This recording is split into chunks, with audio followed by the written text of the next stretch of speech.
Episode 2, What to Buy, Why Buy It? Hi there!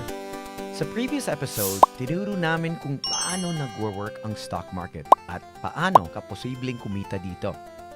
Say we have little Toni, who's ready to start investing.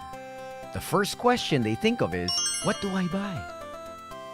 Magandang magsimula si little Toni sa mga kumpanyang kilala niya. Ito ang top 30 companies sa Philippine Stock Exchange o tinatawag natin blue chips. Familiar ba ang mga brands na ito? Chances are, pwedeng mag-invest si little Toni sa mga products and services na ginagamit niya gaya ng kuryente, tubig, grocery, internet, clothing brands, bank account, at mga favorite tambahin niya. We experience them everywhere. Merong more than 270 companies tayong pwede pagpilian at mahirap din naman bantayan lahat. Paano ba natin malalaman kung saan tayo unang pwede mag-invest? Sapat na bang sikat na kumpanya lang sila? It's as simple as getting to know the company, like you would a potential partner.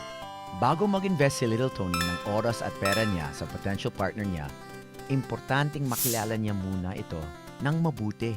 Ganon din sa companies. Get to know its 1D. O stands for operations. Anong hanap buhay mo?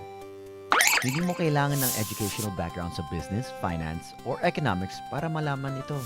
Kasi chances are, ikaw mismo ang gumagamit ng products at services ng companies na pwede mong pag-investan.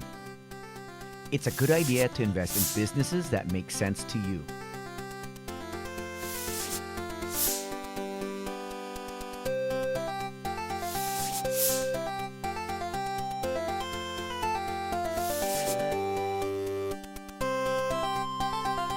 N stands for net income. Are you financially stable? Ito yung natitirang kita ng company matapos niyang bayaran lahat ng expenses at obligations niya. Kumikita ba yung kumpanya? Ideally, especially if this is your first time investing, you'd want to invest in a company that's stable.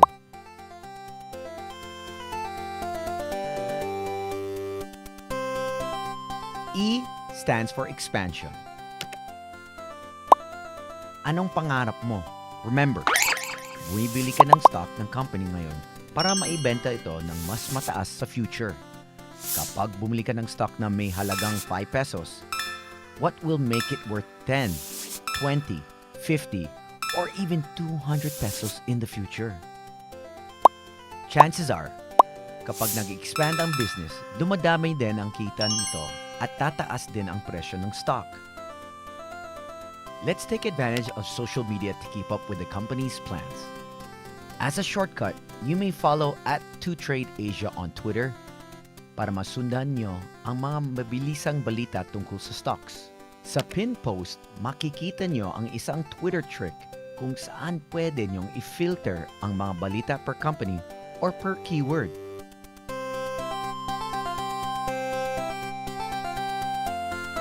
Lastly, D stands for dividends.